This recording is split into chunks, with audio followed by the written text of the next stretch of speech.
Assalamu alaikum class 6. We are doing exercise 7C and today we start question number 5. Question is 10 pens are purchased at the rate of rupees 12.30 each. इसको इस तरह पढ़ सकते हैं 12 rupees and 30 पैसा, यानी जब रुपीज़ हो रहे होते हैं और डेसिमल पॉइंट हो, डेसिमल पॉइंट के बाद वाली जो डिजिट होते हैं वो पैसा को प्रेजेंट कर रहे होते हैं, ठीक है। लेकिन हम सिंपली इसको 12.30 ही कह रहे हैं इन सिंपल। ईच के 10 पेन्स आर परचेज, 10 पेन ख़रीदे गए। परचेज मीन जो हमें नेक्स्ट प्राइस बताई जानी है वो कॉस्ट प्राइस होनी है, जो हमारा खर्च था। जब भी हम एज अ शॉपकीपर अगर मैं बात करूँ तो मैं जो चीज़ें ले के आ रही हूँ, जो मैं परचेज़ कर रही हूँ होल सेल डीलर से, तो वो मेरी कॉस्ट आ रही है। और उनमें से at the rate of rupees 12.30 each, यानी 10 पेन ख़रीद के लाए, जबकि एक पेन की प्राइस क्या थी 12.30। तो यही लिखते हैं कि प्राइस, या हम इसको कॉस्ट प्राइस ही कह देते हैं ताकि बाद में हमें कन्फ्यूजन ना हो। Cost price of 1 pen, 1 pen की कॉस्ट प्राइस क्या है रुपीज़ 12.30 या 12 रुपीज़ 30 पैसा कह लें। अब 10 पेन्स की हमने प्राइस फाइंड करनी है, तो यूनिटरी मेथड में जब वन थिंग की फाइंड करते थे, ये सेकंड स्टेप हमारा होता था। थर्ड स्टेप एक्चुअली हम अब फाइंड करने जा रहे हैं cost price of 10 pens. 10 pens की जब हमने फाइंड करनी है तो यूनिटरी मेथड के थर्ड स्टेप में आके जो भी नंबर होता था वो मल्टीप्लाई होता था ना। इट मीन्स 12.30 को 10 से मल्टीप्लाई करना है। अब जब 10 से मल्टीप्लाई करना है तो it is very simple method, without actual multiplication हम सिंपली आंसर लेके आते हैं कि अगर 10 से हमने मल्टीप्लाई करना है, 10 का एक ज़ीरो है ना, इट मीन्स हमारा जो डेसिमल पॉइंट है वो एक डिजिट नेक्स्ट मूव कर जाएगा, ठीक है। इट मीन्स हमारा अब क्या आ जाएगा रुपीज़ 123.0 हो जाएगा। और हमारे पास डेसिमल नंबर्स के लिए एक रूल होता है कि अगर डेसिमल पॉइंट के बाद सारे ज़ीरोज़ हों, जैसे यहाँ पे एक ही डिजिट है और वो ज़ीरो है, या आगे जितने डिजिट हों ना लेट्स सपोज वो सारे ज़ीरो हों, तो उसको काउंट नहीं किया जाता, zero at the end not counted. So हमारे पास सिंपली क्या आ जाएगी cost price of 10 pens rupees 123 आ जाएगी। नेक्स्ट लिखा है what is the sale price of each. हमने हर एक पेन की सेल प्राइस फाइंड करने हैं। इट मीन जो सेलिंग प्राइस है या सेल प्राइस कह लें वो क्वेश्चन मार्क है, या वो हम कह सकते हैं कि हमने फाइंड करना है।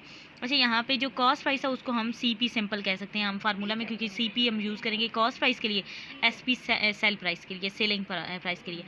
और नेक्स्ट लिखा है if there is a total gain of rupees 24, और हमें लास्ट पे टोटल गेन बताया जा रहा है कि वो रुपीज़ 24 है। जब भी आपको गेन वर्ड लिखा हुआ नज़र आता है ना, इट आल्सो मीन्स कि वो प्रॉफिट है। गेन या प्रॉफिट एक ही चीज़ है, मतलब ठीक है, ये प्रॉफिट भी इसको कह सकते हैं। सो स्लैश में मैंने आपको वो लिख दिया है कि हम नेक्स्ट गेन ही यूज़ करेंगे। क्वेश्चन में गेन का वर्ड यूज़ है तो हम ये यूज़ करेंगे, लेकिन एक्चुअली गेन का मतलब प्रॉफिट ही होता है। सो अब हमारे पास प्रॉफिट गिवन है, कॉस्ट प्राइस गिवन है, हमने सेलिंग प्राइस फाइंड करनी है। सो हमारे पास क्या है प्रॉफिट का फार्मूला, उसके थ्रू हमें सेलिंग प्राइस मिल जाएगी ना। प्रॉफिट का फॉर्मूला होता है selling price minus cost price. अब प्रॉफिट हमारे पास है रुपीज़ 24, ठीक है, is equal to selling price हमारी हमने फाइंड करनी थी, और कॉस्ट प्राइस क्या है रुपीज़ 123। अब हमें सेलिंग प्राइस क्योंकि लेनी है, तो ये जो रुपीज़ 123 हैं ये बैक साइड पे इक्वेशन के आएंगे। इस साइड पे ये सब्ट्रैक्ट हो रहे थे, जब बैक साइड पे आएंगे तो क्या हो जाएंगे, ऐड हो जाएंगे। Rupees 24 plus rupees 123 is equal to selling price. अब रुपीज़ 23 प्लस 123 करना है। 123 बड़ी अमाउंट ऊपर लिखी और छोटी अमाउंट नीचे लेके ऐड करते हैं। 4 + 3 7 2 2 4 और 1 रुपीज़ 147 आ जाएगा। ये आ गई selling price, but this is not the required selling price. हमें बोला गया selling price of each, it means हर एक पेन की सेलिंग प्राइस लेनी है। हमें जो अभी मालूम हुई है ना, that is selling price of 10 pens, ये अभी हमें मिल गई रुपीज़ 147। प्रॉपर एक लाइन लिख ली। यूनिटरी मेथड के थ्रू हम दोबारा करेंगे। अब हमने selling price of 1 pen find करनी है, तो यूनिटरी मेथड में जब 10 पेन की दी हुई है और 1 पेन की फाइंड करनी है, ये यूनिटरी मेथड का पहला स्टेप, ये दूसरा स्टेप। दूसरे स्टेप में क्या होता था कि ₹147 को अब 10 से डिवाइड करना होगा। 10 से जिस तरह मल्टीप्लिकेशन बहुत ईजी है ना, जस्ट पॉइंट को मूव करना होता है, डिवीजन भी इतनी ईजी है। 147 एक्चुअली क्या है, होल नंबर है। होल नंबर का मतलब ये होता है कि होल नंबर्स के डेसिमल पॉइंट सबसे एंड पे होते हैं, जो हमें नज़र नहीं आते, बेसिकली नज़र नहीं आते। सो हम क्योंकि 10 से डिवाइड कर रहे हैं, तो विदाउट एक्चुअल डिवीजन हम इसका आंसर कैसे लेके आते हैं कि डेसिमल पॉइंट इसका एंड पे है, तो 1 0 होने की वजह से वो बैक साइड में मूव हो जाएगा, यानी आ जाएगा हमारे पास ₹14.7। ठीक है, जब मल्टीप्लाई हुआ था ना, तो हमारा डेसिमल पॉइंट एक डिजिट राइट साइड पे मूव हुआ था। जब डिवाइड 10 हुआ है तो बैक साइड पे मूव होगा या लेफ़्ट साइड पे मूव हुआ है। अब हमें ये भी पता है कि हमारे जो रुपीज़ दिए हुए थे ना इधर क्वेश्चन में, वो ₹12.30 यानी 2 डेसिमल प्लेसेस थी। सो वापस इसकी 2 डेसिमल प्लेसेस लेके आनी होगी आंसर की। तो हम 7 है ना, उसके पास सेकंड डेसिमल प्लेस नहीं है, हम खुद से 0 लगा देते हैं यहाँ पे, तो हमारी सेकंड डेसिमल प्लेस कंप्लीट हो गई। नेक्स्ट क्वेश्चन नंबर 6 है, if 30% is lost by selling a sofa set for ₹980, at what price must it be sold to gain 10%। सबसे पहले हमने इस पार्ट को सॉल्व करना है। हमें यहाँ पे क्या बोला जा रहा है, इफ़ 30% इज लॉस्ट, अगर 30% लॉस्ट आ रही है, लॉस परसेंटेज हमें बताई जा रही है कि 30% है, by selling a sofa, it means sell किया गया सोफ़ा किस प्राइस पे, 980 पे जब सॉल्व किया गया तो लॉस्ट हुआ 980 प्राइस जब रखी गई सोफ़ा सेट की, तो उस वक्त लॉस हुआ, और लॉस कितने परसेंट हुआ, 30%। और इस पे हमने at what price must it be sold to gain 10%। So सबसे पहले हमें इस के लिए जो लॉस हुआ उस पर कॉस्ट प्राइस चेक करनी है कि एक्चुअली कॉस्ट प्राइस कितनी थी। ठीक है, और नेक्स्ट जो कॉस्ट प्राइस आएगी उसके साथ हमने क्वेश्चन के अगले हिस्से को सॉल्व करना है। उस हिस्से के लिए हमें वो पिछली कॉस्ट प्राइस जो हम फाइंड करेंगे वो यूज़ करनी है, और यहाँ पे इस क्वेश्चन नेक्स्ट पार्ट के लिए what price must it B solve, यानी हमने सेलिंग प्राइस फाइंड करनी होगी, जबकि 10% गेन अगर लेना, यानी इसी सोफ़ा सेट का अगर 10% गेन लेना चाहता ना शॉपकीपर, तब वो सेलिंग प्राइस क्या रखता, जबकि उसको ओरिजिनली जब 980 सेलिंग प्राइस रख रहा था ना, तो उसको 30% लॉस हुआ था। हमने अगर उसको 10% का गेन दिलवाना है ना, तो उसकी सेलिंग प्राइस वो क्या रखे कि उसको गेन मिले। ठीक है, इसके लिए हमने पेन 106 पे फार्मूलाज हमें गिवन है, उनको यूज़ करना है। सो सबसे पहले पार्ट में मैंने आपको बोला कि हमने कॉस्ट प्राइस एक्चुअली फाइंड करनी है और हमें लॉस गिवन है। सो कॉस्ट प्राइस और लॉस के लिए ये वाला हम फार्मूला यूज़ करेंगे। हमें सेलिंग प्राइस गिवन है, लॉस परसेंटेज गिवन है, सो हम कॉस्ट प्राइस इस फार्मूला के थ्रू फाइंड कर लेंगे। पहले यहाँ पे लिख लेते हैं कि लॉस परसेंट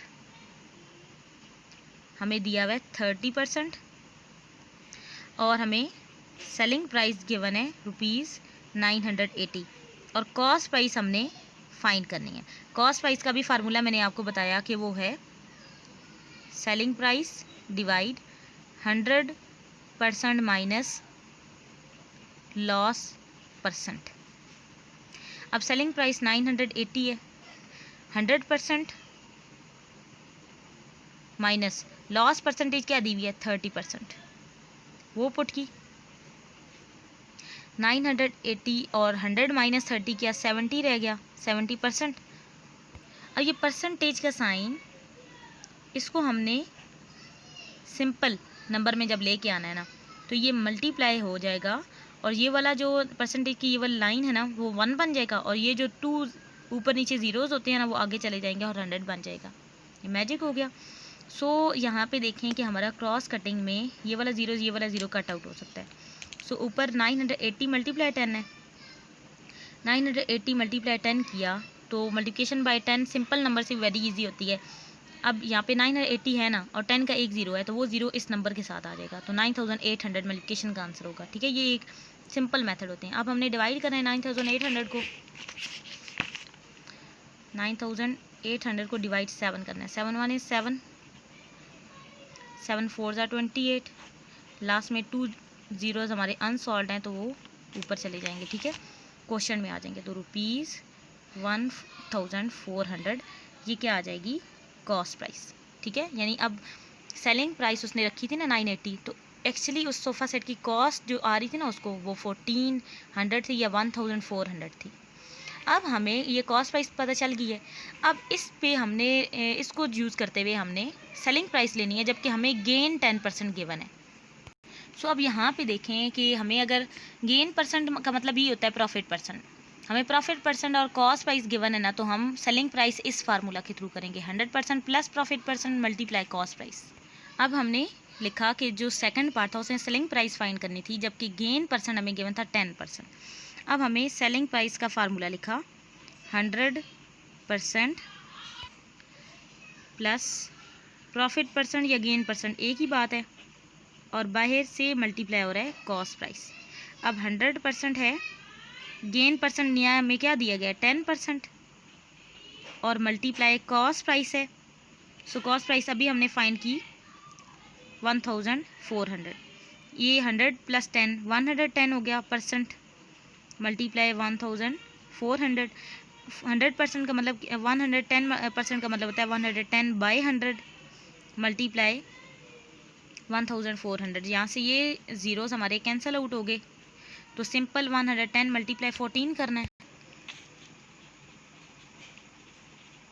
400 4 1 is 4 4 1 is 4, पहले के नीचे आगे क्रॉस 1 0 0 1 1 is 1 1 1 is 1, यहाँ पे ऐड करना है 0 4 5 1।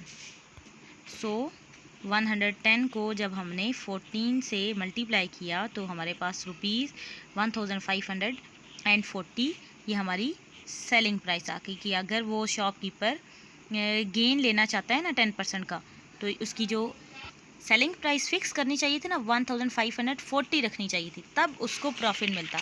उसने तो गलती से 980 रखी हुई थी, उससे तो उसको लॉस हो रहा था। ठीक है।